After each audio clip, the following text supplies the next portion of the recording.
Hey creeps! So yeah, I am doing this review from my bed, and yeah, I'm in my pajamas, and yes, this is pumpkin beer, and I don't care because I'm tired of it, so it. So Lizzie Borden the movie, or Lizzie as they call it, because they can call it whatever they want. It's their movie, it's fine. Anyways, so Lizzie Borden is played by Chloe Sevigny. Sevigny? I did work with her once. It was terrifying and awesome. Then you have Aunt Petunia playing her stepmother, who's Abby Borden, who's Andrew Borden's second wife from Harry Potter. And yes, before you say anything, I'm aware that she is a human being and she's just an actress who played Aunt Petunia in Harry Potter, but I don't care. To me, she's Aunt Petunia, just like what's his face is always Harry Potter, and what's her face is always Hermione, and what's his face is always Ron. So moving on. And then you have, honestly, I don't remember his name. I forgot his name. The guy who plays Andrew Borden.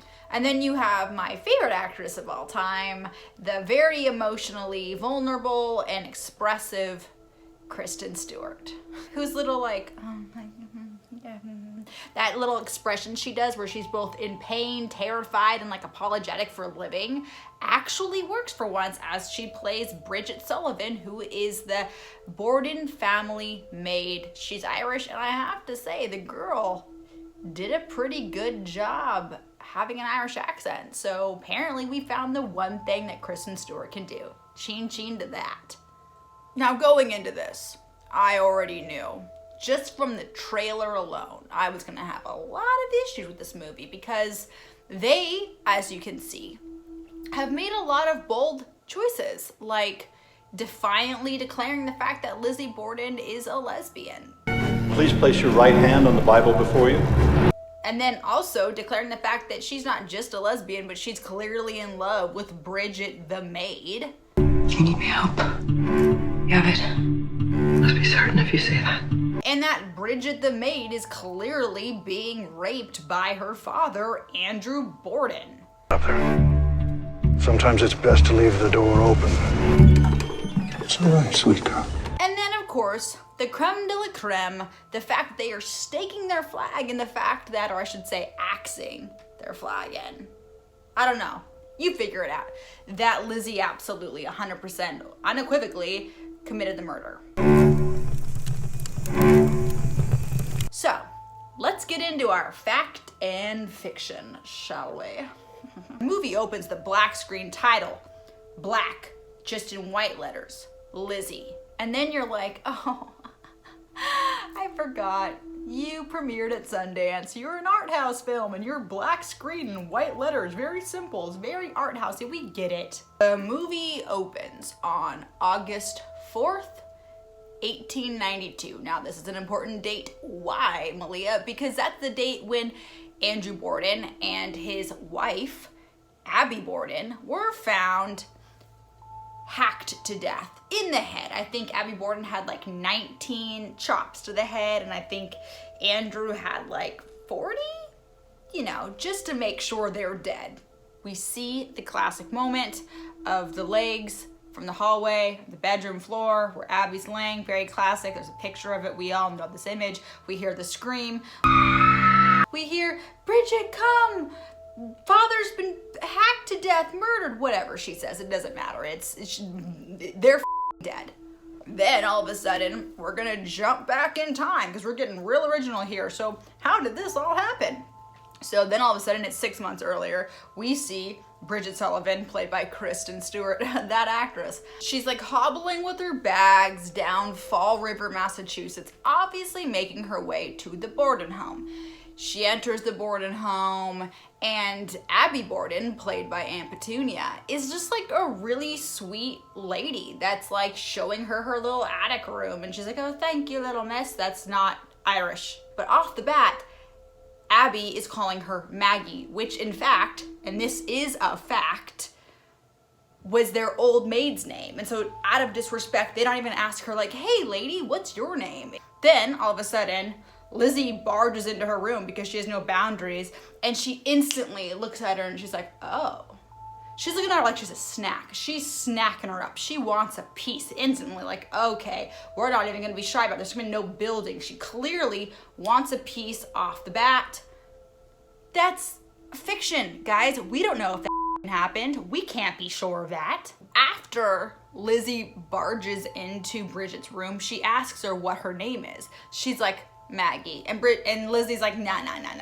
You have a name. What's your proper name? I'm gonna call you that. It's Bridget. My name's Lizzie. So from that moment on, when she's snacking on her, she's calling her Bridget. This is fiction, folks. Even on the stand, after the murders happened, when Bridget testified, she said that Miss Emma, Miss Lizzie referred to me as Maggie. Never once did she ever say she referred to her as Bridget. So off the bat, I'm calling bullshit on this whole lesbian affair between Bridget and Lizzie. But moving on. Recently, very on in the movie, we're seeing the struggle between Lizzie and her father. And her father's coming off like a raging dick, like a big fat raging dick right off the bat. Which seems odd to me, because if you know anything with the Lizzie Borden case, you will know that every report says she was quite close with her father. Yes, he was quite a miser. Yes, they were well off. Yes, did he not want the house to be strung up with electricity, and they did use candles even though they could have afforded to use electricity? Yes. Was he on a tight leash with his family about how much money to spend? Yes. Was he kind of callous to other people? Maybe. Then you have Abby, who's the stepmom, and Petunia acting super sweet, which is odd to me because, again, if you read about the Lizzie Borden case, you hear all the time that Lizzie hated her stepmom. Like, she had on reports people saying that she frequently said, yeah, Abby is like a bitch. I ain't feeling her. She ain't my mom. Lizzie wants to go to the theater. Her father's like, nope. You can't go to the theater because you're gonna make us look bad because you're an old hag and you're going to the theater. And I'm like, oh my God, those Bordens. Like, why is their youngest daughter such a little spinster? And what's even happening with your older daughter, Emma? Was she older? I don't know. It doesn't matter. Neither of them are married. And Lizzie's like, F you, Dad. I'm gonna live my own life. I got this sweet ass outfit on. I'm gonna go out. I don't care. I'm a Borden. I'm gonna own it. So deal with it, Father. She goes to the theater after he concedes and he's like, be home by midnight. And she goes into an epileptic seizure in the middle of the play. And then I had to do some research on this, and it turns out there are some reports that Lizzie may have had epilepsy, so I guess that's a fact with a question mark. This is where things get interesting, where they start really taking some bold choices, because declaring the fact that she had epilepsy, they're segueing into this conspiracy theory, I'm gonna call it conspiracy theory, that Lizzie may have committed these murders during an epileptic fit, which I'm not an expert on these things, but I feel like that's an odd thing to say about people with epilepsy, that they do weird when they are having a seizure or they're kind of going out of it. Like, they also said that she committed the burglary that happens in the movie during a possible fit, or spell as they call it. And then we start getting into the real creep. Apparently in this movie, it's not just Lizzie that has a thing for Bridget. She's the hot commodity in town. She is the yummy of the Borden household, and Andrew decides, I'm gonna sneak up into her little attic room and I'm gonna get me a little piece of that Irish ass. And so it's a super creepy scene, super tense, and I was super uncomfortable. I found myself doing this, and he's touching her and he's like, be a good girl, Bridget. Oh, no, be a good girl, Maggie. They even call her Maggie. Crazy. It's all right, sweet girl. Well, she's upset the next day. She's hanging out in the barn, that Lizzie loves her barn. And we see a couple times throughout the film, more than a couple times, Lizzie going out to this barn to tend to her pigeons. There are conflicting reports on this as fact or fiction. Some people do say that Lizzie did keep pigeons and she made their own little cute little house, and that Andrew had, in fact, in a rage, chopped their heads off. Other people say that's not true. What we do know, what is fact, is that when Lizzie died, she left a lot of her inheritance to the Humane Society, and during the course of her life, her and both her sister Emma gave back a lot to animals and did a lot of philanthropic things. So that's a fact, with possibly fiction. This movie takes a giant turn when they decide to start leaving notes or I should say letters on the doors of the Bordens that say things like, you will die and you're gonna be covered in blood and you're gonna get yours. And Lizzie's like, Father, what did you do? What did you do? Tell me. Like, she's very bold. She's going into his office. She's like demanding answers about his business, which seems very odd to me. And he kind of indulges it and also kind of doesn't indulge it. He basically says, F off, I'm not gonna tell you, it's my business. And she's like, shouldn't we go to the freaking police about these death threats, basically? Because also there was a rap, tap, tapping on their door in the middle of the night, which freaked everybody out. And then later on you find out that it's the freaking brother of Andrew, Uncle Moore, I think his name is, that's putting him there, and he obviously wants a piece of the pie and blah, blah, blah, blah. Doesn't really matter. It's this entire side story that truthfully has kind of no meaning because it never, ever, ever, ever pays off. It's not like she concocts this entire thing to like pin the murder on this guy. Like, no. She, even when the cops ask her, like, did your father have any enemies? She goes, it's America, sir. Every man with the pulse has enemies. This is America, sir. Every man with a pulse has enemies. How about telling it's the guy that was leaving the letters? Duh. Her seizures continue, and she's not having it. And people are telling her father that you might need to put her in a hospital. Like, you don't know what's up. This could be really bad. And she overhears this conversation and she starts freaking out about it. Like, oh my God, I could be sent away. I have no inheritance. My life could be over. This sucks. So they decide to do a play on something that actually happened. So this is half fact, fiction, half fact. So it is true that there was a burglary that happened in the Borden home where some jewelry was taken.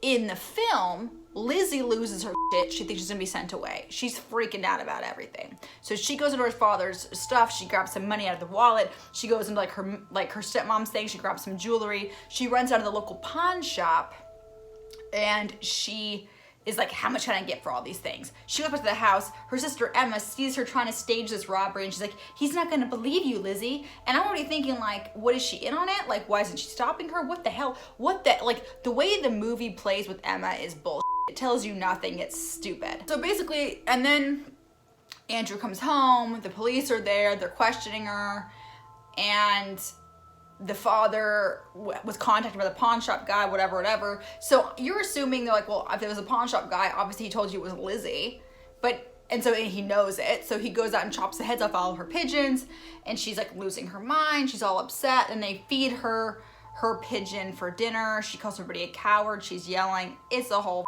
thing. She overhears her father sneaking into Bridget's room. She's like, hell no. Like, she's not even like, I was happy they didn't do the whole thing where like the girl feels betrayed. She's like, I thought we were starting to have a thing because we've been hanging out in the barn together. I've been tutoring you because you didn't really read, and I'm doing all these things for you, and it's great. She actually like immediately is like, my father's a dick and he's raping her. So she goes in her room, she smashes this mirror hardcore and then scatters it outside of the door. So when he comes out, he cuts his feet. And then the next morning, Bridget's like, yo, bitch, like, I don't want to be raped. I don't want to be here, but this is my job, and his name carries clout. And if I get kicked out of here, you think I'm going to get a maid job anywhere else? No, this is my livelihood. Are you stupid? That makes Lizzie upset. She goes, cries in the barn. And then freaking Bridget goes out there, consoles her. And then shebang, a little lesbian sex occurs, and it gets pretty hot and steamy in the barn. And then guess who sees it? Mr. Borden. She goes back in the house. She's all happy. She's dressed out. She's dressed up. She's gonna go out. She's dressed up to go out. And Andrew Borden comes out and he's like, I don't want you hanging out with Maggie anymore. And she's like, say what? And he's like, nope. If it's not a matter of like clean this, you don't get to tutor her. She's not your friend. She's your servant, which says a lot about him and how he sees women. There's a very oppressive thing happening here. And I should also mention that Aunt Petunia totally knows that Borden is Bridget, and she's not happy about it either. So there's this really interesting moment where they receive a letter that Bridget's mother's died. Lizzie reads it to her because she can't read it. She hugs her, and this is before they have sex and have any crazy things. Then she's downstairs doing laundry in the basement because she's just mating the hell out of the clothes because she's upset. Her mother just died, naturally. And Andrew's creepy ass comes on down and is like touching on her, and he's like, it's such a shame about your mom. And then you see Bridget eyeing the basket of hatchets, just a basket of hatchets, just for the ready. That's an interesting little clue, because obviously they're trying to get you to think, well, did she commit the murders? And we all know she didn't the murders, because the trailers tell you everything you need to know. By the way, this is all fiction. This is major, big fiction. We don't know what happened in there. Could it have happened? Maybe. We don't know. So this is fiction, folks. Don't get it twisted. So the only real point of the entire uncle storyline is to kind of create this fictional reality in which Lizzie is very worried that she will not get her inheritance, or what the state of her inheritance will be, because she's scared her father, which the film alludes to, is going to sign over all of his rights because he thinks he might die from this guy that's sending him the letters. So he's going to give the power of attorney to his brother so he can take care of the girl if anything happens. All of this is fiction. I don't think any of this is actually in fact. And then there's this big showdown because Lizzie realizes that the letters are in the will is written in the same hand as this dude. He pins her. He's telling her, you're nothing, you're nothing, you're nothing. He looks like he's gonna rape her. It's super creepy. You're a hag, you're washed up, you're worth nothing. And then Bridget sees this and she's like, Lizzie. And it scares him off. I think the only real point of that was to show the bond between Lizzie and Bridget and how they're willing to kind of like risk their neck for each other. I'm assuming it. Again, this is all fiction, guys. This isn't real. I think she's seriously getting worried she'll get sent away. Bridget is feeling real like, I'm not safe here. Your father's a fucking creep. And Lizzie basically says to her, like, some shit's gotta go down. And Bridget's like, whatever you need, I got your back. And Lizzie's like, don't say that unless you don't mean it. Or don't say that unless you mean it. You need my help. You have it. Let's be certain if you say that. I am. So here's a fact for you. Nobody ever talked about Lizzie having any violent tendencies, yet this film shows her definitely having weird outbursts. And even though they always show Abby being somewhat nice to Lizzie, Lizzie's always a raging bitch to her. Don't call me my mom. Give her this pigeon. All these awful things. The only tense moment in exchange they actually have is when Andrew and Lizzie have this big blowout in the foyer. He leaves, and then Abby comes in and she's like, he'll forgive you. In time, he'll forgive you. And Lizzie's like, don't talk to me like that. And then she's like, why? You won't be here that much longer anyways. And then she strolls into like the parlor or wherever. So that's like the only snarky moment you ever see between the two of them, or Abby being a bitch at all, which is super weird because I don't know why they made her seem like such a victim. I don't know, it just seems very odd because every report is that she was not a nice woman, but here we go, here we are. So now we're on murder day. Yay! I need a snack. I'm gonna spare you guys the play-by-play of how they said the murder happened. I'm gonna give you guys just the bullet points, the cliff notes. 9 o'clock, Bridget was instructed to, 9 o'clock a.m., Bridget was instructed to give Abby a letter that was supposedly from the Churchills or the Chamberlains. I don't know. Honestly, it doesn't matter. It's whatever. And so she does. She freaks out about it. She's all getting nervous. She's washing the window. She's like vomiting. She's so nervous. Freaking Abby sees it. She's like, oh my God, I gotta get changed. I gotta go to the Churchills or wherever. She goes upstairs. Lizzie has undressed. She is naked as the day she was born, and she just starts hacking away. Hack, hack, hack, hack. Remorse, remorse, remorse. Haha, laughter. This is so great. I don't think she laughed. I made it up.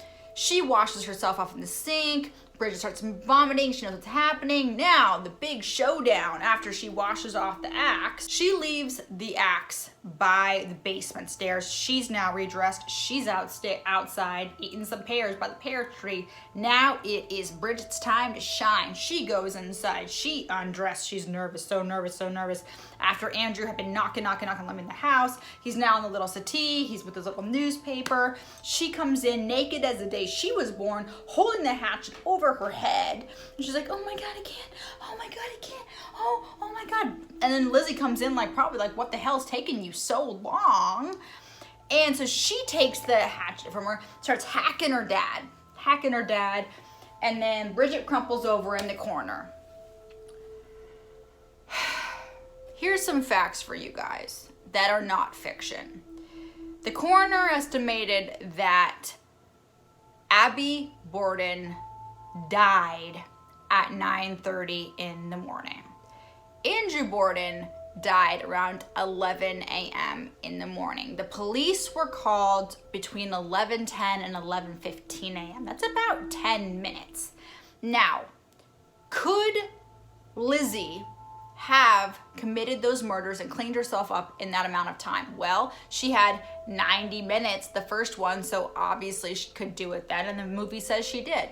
The second one, maybe a little bit harder because she blood-soaked her clothes, and interestingly enough, the one thing the film doesn't deal with is the clothes, because it is fact that Emma, her sister, who was not there on the day of the crimes, or she was there but she wasn't there at the time, saw Emma in the stove, on the little kitchen stove, burning a corduroy dress that she believed had blood on it, but then Lizzie claimed that it was paint.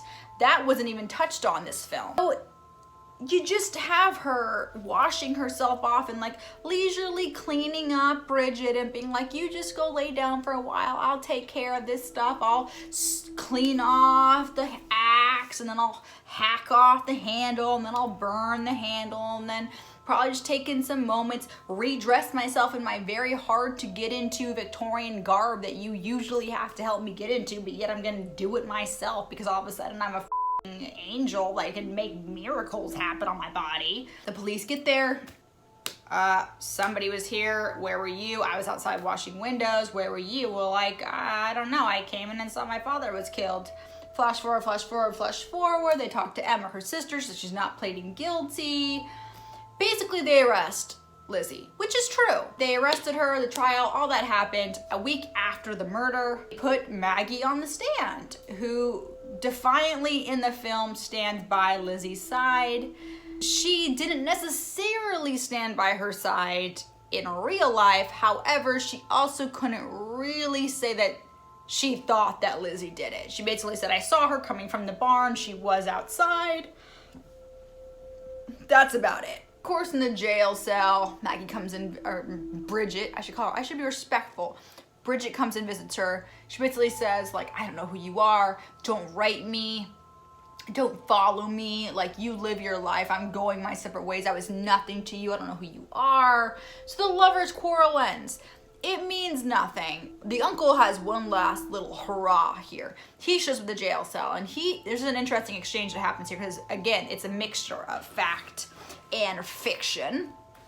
He basically is like, I know what you did because you killed Abby first in the state of Massachusetts, according to their laws. If she had died after Andrew, all of the inheritance, since there was no will because Lizzie burned it in the movie fiction, all of those things would have gone to Abby's family because she had died 90 minutes before. It was obviously going to go to Lizzie and Emma because they were the heirs of Andrew. So I thought that was an interesting point because that is true. So it kind of gives this little interesting sprinkle on, did Lizzie maybe actually do it? The one thing the movie did get right was that it only took the men 90 minutes to find that Lizzie was not guilty.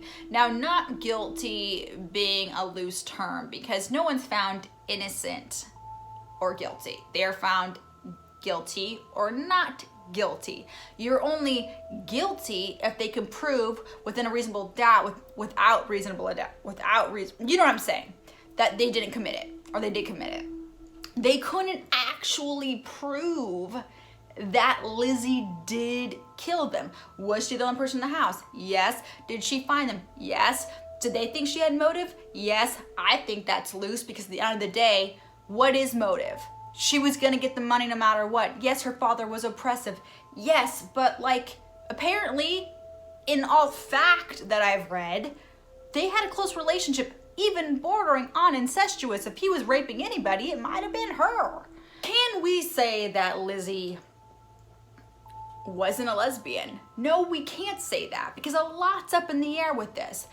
Actually, this is fact, she did have a very close friendship with an actress named Nancy that Emma, her sister, did not approve of. She was unmarried, forever. She never got married. She was never really seen in a relationship with a man.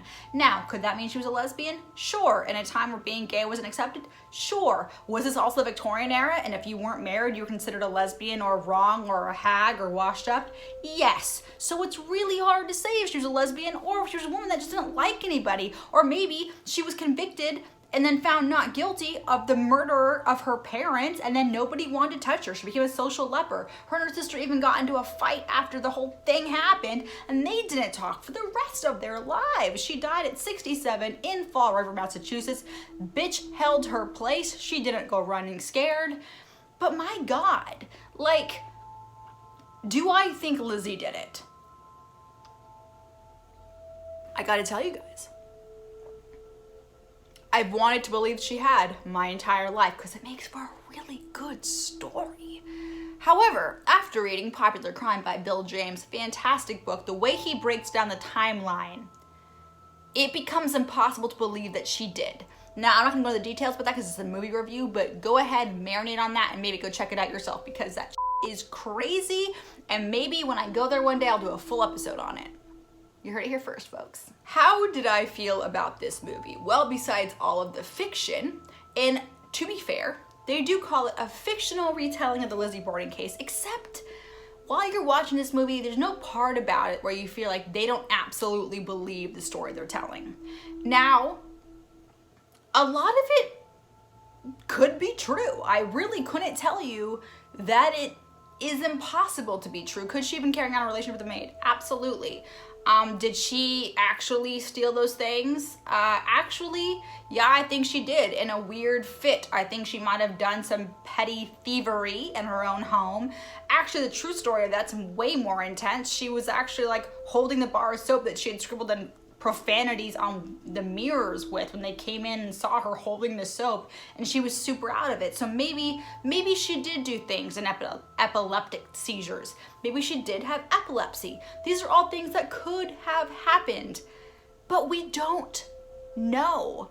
And the thing that worries me the most about this movie is people are going to watch it and think for 100% this is how it happened. I walked out of the theater today, and the voices that I was hearing as I was walking saying, wow, I didn't know Lizzie was a lesbian, or wow, I didn't know that's how it happened.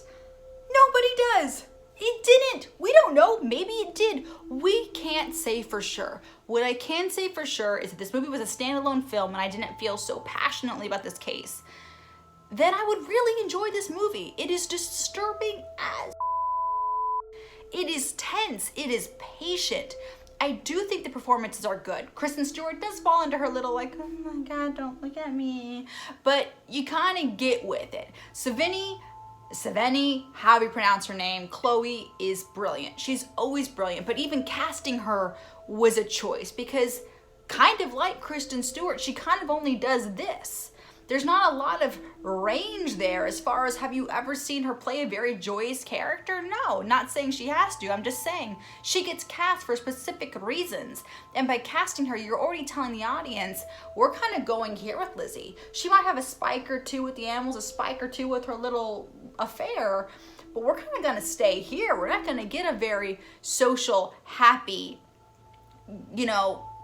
boisterous Lizzie. We're going to get a Lizzie that's pretty stone cold, and that's going to influence your audience. So I say go see this movie. Take it as a beautiful period drama. It will disturb you, but please do not take this as fact. This film is riddled with fiction, but enjoy it and tell me what you think. Chin chin, creaks.